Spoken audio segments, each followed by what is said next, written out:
Bem-vindos! Bom, são horas intensas, vamos com as notícias desta tarde, fim de tarde, noite, com o que vem sendo dito em relação ao mercado, basicamente, e a notícia mais importante vem da Inglaterra. Bem-vindos, madridistas! Não disse nada, e para quem não é, isso cresceu muito desde a Copa do Mundo.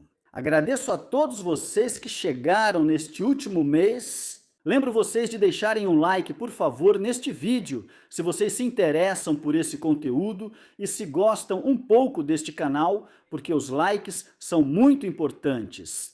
E nem preciso falar sobre dar aquele hype no vídeo, que isso ajuda demais, e se inscrevam, vocês que ainda não estão inscritos. Bom, a Sky Sports diz que o Arsenal teria desistido dessa tentativa de contratar o Vinícius, porque acredita que o Real Madrid não quer vender o brasileiro e está confiante de que ele aceitará um novo contrato?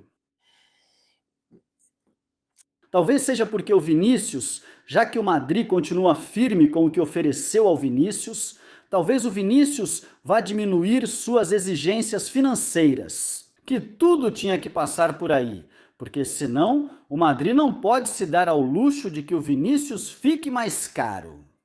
Os meses finais deste ano, já com o mercado de verão encerrado, e esperar até janeiro para ficar livre no mercado. Que isso não podia acontecer, então só havia uma solução: o Vinícius pedir menos, cair na real. Principalmente porque, há 2 anos, para mim, não foram ruins, mas também não tão bons quanto antes. E na Copa do Mundo, que para ele talvez fosse um divisor de águas na negociação, acabou não sendo. Cara, olha, já deu, sabe? Já deu. E olha, porque se não for assim, se ele não baixar suas exigências, o Madrid, estaria ouvindo propostas. Mas isso já vem da Inglaterra, que o Arsenal vê isso como algo muito difícil. Justamente por isso, porque acredita que eles vão chegar a um acordo, acho que isso já nos dá uma pista muito grande. A tarde foi muito interessante nas redes, no X, porque Pepe Álvares disse: vou dar algumas informações. Em relação aos jogadores do Real Madrid, ele não disse quem eram, né? E depois ele escreveu sobre 2, Vinícius e Jude Bellingham. Sobre Vinícius, ele diz o seguinte: Mourinho não considera o brasileiro indispensável para o seu novo Real Madrid. O clube não vai forçar sua saída, mas também não vai fechar a porta para uma boa oferta. Isso ao mesmo tempo em que na Inglaterra publicavam isso: o clube não pode pagar 80 milhões de luvas, nem dar 80% dos direitos de imagem. Pronto, é assim, o Madrid não vai mudar essa posição. Como dissemos antes, se o brasileiro aceitar, ótimo, se não, bem... Então a novela continua, mas eu acho que agora talvez esteja mais encaminhada para que o Vinícius possa renovar e ficar. Bom, e dar 80% dos direitos de imagem, pronto, é assim, o Madrid não vai mudar essa posição. Como dissemos antes, se o brasileiro aceitar, ótimo, se não, então nada. Então a novela continua, mas eu acho que agora está mais encaminhado para que Vinícius possa renovar e fique. Eu sei que ontem ou anteontem fiz um vídeo sobre o fato de que eu via o Vinícius mais fora do que dentro, porque realmente eu via o Vinícius mais fora do que dentro, do jeito que as coisas estavam. Com o desenrolar dos acontecimentos e com essa possível oferta do Arsenal, que aparece ao mesmo tempo em que se confirma que o Madrid vai contratar o Diomande. Aliás, ainda não há anúncio oficial, mas vai ter nas próximas horas. Claro, você diz, bom, a mesma agência de representação, aqui tem movimentos muito estranhos, aparece uma proposta do Paris Saint-Germain. Movimentos muito estranhos que me davam a sensação, porque a situação é complicada, se Vinícius não baixar suas pensões, que aqui ia ter venda. Mas agora, parece que as coisas se acalmaram, eu sentia, me dava a sensação porque a situação é complicada, se Vinícius não baixar. É verdade, parecia que ia ter venda aqui, mas agora parece que as coisas se acalmaram um pouco. Vamos ver nas próximas horas, porque a situação está mudando muito. E como eu disse, não falava só sobre Vinícius, mas também sobre Jude Bellingham, e garantia uma coisa: isso eu sempre deixo aí, em dúvida. Quer dizer, enfim, chega até mim. Pepe Álvares, porque, bom, ele se dá muita importância nas redes sociais. Na verdade, olha, chama muita atenção, né? É interessante o que ele diz muitas vezes, porque em muitas ocasiões as informações dele foram boas. Sobre o assunto do Bellingham, diz que Mark Bellingham se reuniu com o clube, o pai, se reuniu com o clube no final da temporada para discutir a saída do filho por desavenças futebolísticas com os de cima. O clube declarou ele como inegociável e Jude é inegociável. Dizem que tanto ele quanto Mbappé e Valverde, isso não foi ele quem disse, mas é o que dizem, e Valverde são os 3 inegociáveis neste Real Madrid. Bom, me chama muito a atenção essa coisa de desavenças futebolísticas com os de cima. Quem são os de cima? Os de cima, ele se refere aos que jogam mais avançados, ao Vinícius e ao Mbappé. Está claro que ele tem alguma desavença com o Mbappé. Eu acho que isso é evidente, porque além disso, vamos admitir, pessoal, Mbappé, Vinícius e Bellingham. Bom, não tanto Vinícius e Bellingham, que já ganharam uma Champions juntos. Na verdade, Vinícius com Mbappé e Bellingham com Mbappé, e o denominador comum aí é o Mbappé. Por sinal, eles não se entendem, ou seja, não encaixam. E é assim mesmo. Eu entendo o que dizem aqui os de cima do clube, mas com quem? Se eles não decidem, bom, não decidem. Eles dão indicações sobre onde um ou outro jogador pode jogar. Mas enfim, com quem Bellingham teve desavenças foi Xavi Alonso. Com ele sim teve desavenças. Essa informação é um pouco incompleta para mim. Que talvez tenham pensado em algum momento que por que o filho deles não joga do jeito que joga na seleção inglesa. Então não vê futuro para ele no Real Madrid, porque o Mbappé vai continuar lá. Mas tem outra variável aqui. Por que o Mbappé e o Bellingham não se entendem em campo? Porque o francês desce para receber onde o inglês gosta de receber. E ele ocupa grande parte do campo que o inglês gosta de ocupar. Por isso, o inglês também tem que descer um pouco mais, ocupando uma parte do campo que ele não gosta de ocupar. Bom, claro, isso é, vamos dizer, o básico de 2 jogadores que esportivamente não se encaixam bem um com o outro e, pessoalmente, para ser sincero, faz muito tempo que não vejo eles trocando confidências, conversando, se abraçando, essas coisas. Faz muito tempo que não vejo isso, muito tempo mesmo. E isso me preocupa, porque é uma coisa muito importante. Ou seja, temos aqui o melhor atacante da Copa do Mundo, Mbappé, e o melhor meio-campista da Copa do Mundo, o melhor meio-campista ofensivo da Copa do Mundo. Bellingham, claro, tomara que venha. E agora estamos falando do melhor meio-campista, organizador ou volante da Copa do Mundo e bola de ouro da Copa do Mundo, que é o Rodri. Aliás, o Madrid também vai ter o melhor defensor da Copa do Mundo, ou um dos melhores defensores, Cucurella, e o melhor goleiro do mundo. Unai Simon foi o melhor goleiro da Copa do Mundo, sofreu só um gol. Mas temos o melhor goleiro do mundo. Se isso não funcionar, fala sério. Mas claro, depois tem as incompatibilidades. E eu acho que entre Bellingham e Mbappé, isso é bem claro. E talvez o problema venha um pouco daí, né? Ele diz, olha, meu filho no primeiro ano fez muitos gols porque jogava mais avançado. E aí chega o outro. E desde que o outro chegou, as coisas estão como estão. E ainda joga a Copa do Mundo pela Inglaterra mais avançado, marca gols e se destaca entre os melhores do Mundial. Pois é. Eles podem ter razão. Espero que Mourinho perceba. Mas, se Mourinho vê Bellingham mais avançado, alguém do ataque vai sobrar. Aqui tem muitas peças desse quebra-cabeça, como diriam os ingleses, ou do quebra-cabeça mesmo, vamos deixar assim, que ainda precisam ser encaixadas. O mercado é longo, mas acredito que Bellingham e Mbappé não sairão. Assim, francês e inglês terão que conviver juntos. E sobre o brasileiro, bom, hoje parece ir mais ou menos bem. Vamos ver como vai ser amanhã. O que está indo muito bem, e muito bem para alguns que trouxeram ótimas informações sobre isso, Sérgio Valentim, entre eles e tal, é a situação do Rodri. Mas claro, tem gente que agora está pegando carona nessa informação dizendo: vou dar uma informação sobre isso para depois levar o crédito.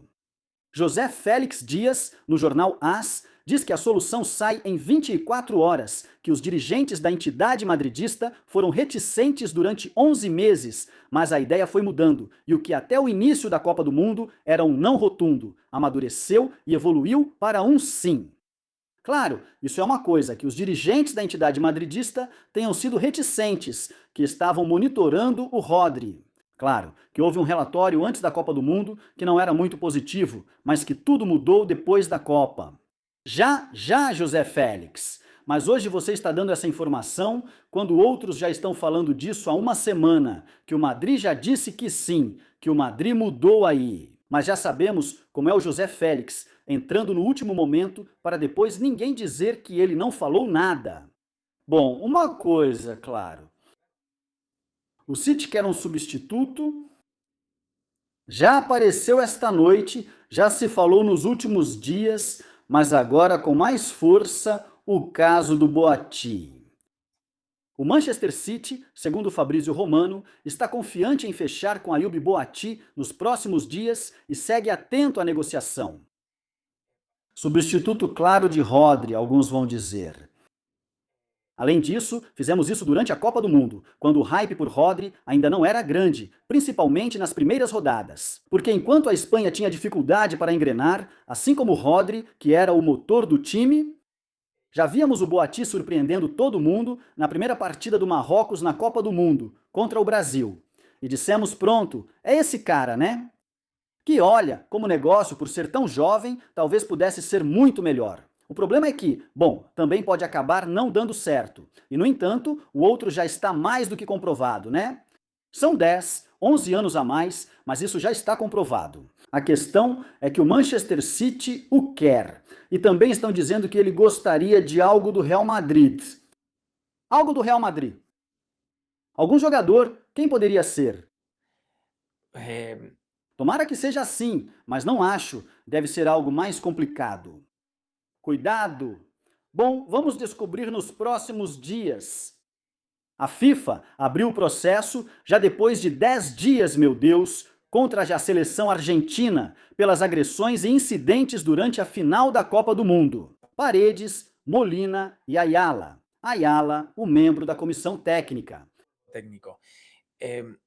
Claro, quem começa tudo aqui é Nahuel Molina, que é quem dá o soco justamente no Rodri, sem motivo algum, quando o Rodri vai comemorar. E a partir daí, é como se tudo se desencadeasse, porque Eric Garcia chega por trás, que viu tudo para cobrar do Nahuel Molina, aí chega Paredes para cobrar do Eric Garcia, aí chega Gabi para cobrar do Paredes, e assim vai. E depois, Ayala dá aquele soco no Dani Olmo. Aqui, quem começa são os argentinos. Naturalmente, me surpreende que coloquem o Gabi aí também. Na verdade, porque Gabi, vamos, aqui ninguém aqui é suspeito de apoiar o Gabi. Mas é que Gabi, o cara, fez o mesmo que o Eric Garcia, foi defender um companheiro dele. Até onde eu me lembro das imagens, Gabi não bate em ninguém porque ali nenhum espanhol bate. Ali tem um soco que é do Nahuel Molina. Desculpa, tem 2 socos. Um do Nahuel Molina no peito do Rodri e o outro do Ayala entre o pescoço e a mandíbula do Dani Olmo. Tem um chute, um empurrão e uma agarrada no pescoço por parte do Paredes no Eric Garcia. Mesmo assim, o Eric Garcia não faz nada, só dá um empurrãozinho, mas só isso. E que eu me lembre, o Gabi não dá nenhum soco, nem nenhum chute, nem agarra o pescoço de ninguém. Que eu me lembre. Então, não sei, vamos ver, esse processo foi aberto. Vamos ver no final o que decidem. E outro também para a Federação Argentina, por, bom, permitir e tolerar, quando estava claro que aquilo não podia ser feito, mostrar a faixa das Malvinas Argentinas. Não é? Enfim, e mais uma do Mundial, ouvida deste aqui, do Luiz Carrasco. Claro, Ferran Torres marca outro gol histórico para a história da Espanha, do futebol espanhol e da seleção, não é? O que nos dá essa segunda estrela, esse segundo Mundial? Ferran Torres joga no Barça, mas Ferran Torres, quando fala sobre a Copa do Mundo e sobre seu gol e a conquista do título, diz: esse é um gol de 47 milhões de espanhóis. Espanha para cima, Espanha para baixo. O garoto de Valência sente-se muito espanhol e é de Foios, uma cidade divertida. Foios. E claro, e ainda por cima depois, na comemoração, ele coloca um boné com o lema, que o pessoal aqui não entende. Mas enfim, já dizem que ele é trampista só por isso, né? Mas enfim, mesmo que fosse, qual o problema? Mas tudo bem, enfim. Make Spain great again, né? Borja Iglesias também usava o mesmo boné, mas não lembro como era mesmo. Make Reggaeton, não me lembro, era uma piada com o reggaeton. E terminava com amém, né? É, Mas ele usava o mesmo boné vermelho com letras brancas, né? Mas pegaram ela com Ferran Torres, que além disso, pelo que parece, tem uma empresa que aluga escritórios. E não sei o quê. E aí já disseram que isso está prejudicando a moradia, quer dizer, a Podemia, ou seja, o pessoal do Podemos, ou seja, a esquerda espanhola, que é do pior que existe no mundo. Foram eles que assessoraram a ditadura chavista. E claro, o fato desses caras serem contra alguém já fala muito bem dessa pessoa, contra quem eles estão. Isso, com certeza. E estava claro que iam tentar acabar com outro herói espanhol, porque Ferran, mesmo jogando no Barça, ele é e vai ser para sempre, para toda a história do futebol espanhol, né? E não só isso, sendo o barcelonista mais ferrenho, né? Que são vários. E aqui, pois aqui estão dois, embora quem diga isso seja Luiz Carrasco. Escutem. Espera, porque estão perguntando aqui se o Ferran vai renovar ou não, que é um bom tempo de papo barcelonista que não nos interessa. Ele diz aqui. E é o homem-gol que nos resta, porque não? Quer dizer, evidentemente podemos jogar com ADM, podemos jogar com falsos noves, podemos fazer invenções, certo? Mas quem estava ocupando o centro do ataque era Lewandowski ou Ferran Torres, e eles iam, de alguma forma, se revezando nessa função. Exceto a figura do falso 9, que é verdade, pode ser explorada. E, portanto, com a saída de Lewandowski e Ferran Torres, ele se torna uma peça estratégica. Não podemos abrir mão dele se não houver uma substituição. Por outro lado, e é por isso que eu te digo, tenho sentimentos conflitantes, ele já está me cansando um pouco, para ser sincero, já estou meio de saco cheio, cansado mesmo. Houveram atitudes do jogador que não me agradam, que vão diretamente contra nossos valores, contra a nossa maneira de ser e nossa forma de entender a vida, e isso também me afeta, porque no final das contas o futebol também é valor, e no futebol do FC Barcelona muito mais ainda. Desculpe, mas qual é? Ou seja, contra quais valores o Ferran Torres está indo? Após marcar pela Espanha, citaram o gol de 47 milhões. Mas o que mais esse rapaz comentou? Usar o boné do Make Spain Great Again é uma brincadeira, mas também uma frase sensacional. Vamos fazer a Espanha grande de novo, não só no futebol, mas em tudo. Sério, cara? Sério? Que pandemia, que apodemia, que são retardados. Miguel Serrano, se acalma um pouco, mas é que não consigo dizer outra coisa. Desculpa. Que a apodemia, que toda essa galera de esquerda é contra, você diz beleza, porque enfim. Mas esses aqui também, cara, por favor, é um jogador de vocês? Olha, de verdade, o Vila, isso sim, fizeram ele tirar a bandeira da Espanha e tal, mas é que eles são demais, cara, são demais. E além disso, quais são os valores do Barça? Porque se formos ser chatos, né? Pagar a um vice-chefe dos árbitros por mais de 20 anos, 8,4 milhões. Bom, que se saiba, talvez agora seja até mais, claro, porque desde 95 para 1, pagar dinheiro ao vice-chefe dos árbitros para que influencie na competição. Segundo disse esse senhor, ou seja, esse senhor disse, não. Me pagam para que não sejam tomadas decisões contra o Barça e por neutralidade para influenciar na competição. Esses são os valores do Barça. Ferran, sai daí, corre garoto, tomara que saia daí. Que tudo dê certo para vocês. Deixem um like se gostaram deste vídeo, inscrevam-se no canal, por favor, comentem, compartilhem, ajudem a bombar o vídeo, por favor, isso eu já pedi no começo. E a gente se vê no próximo. Tchau.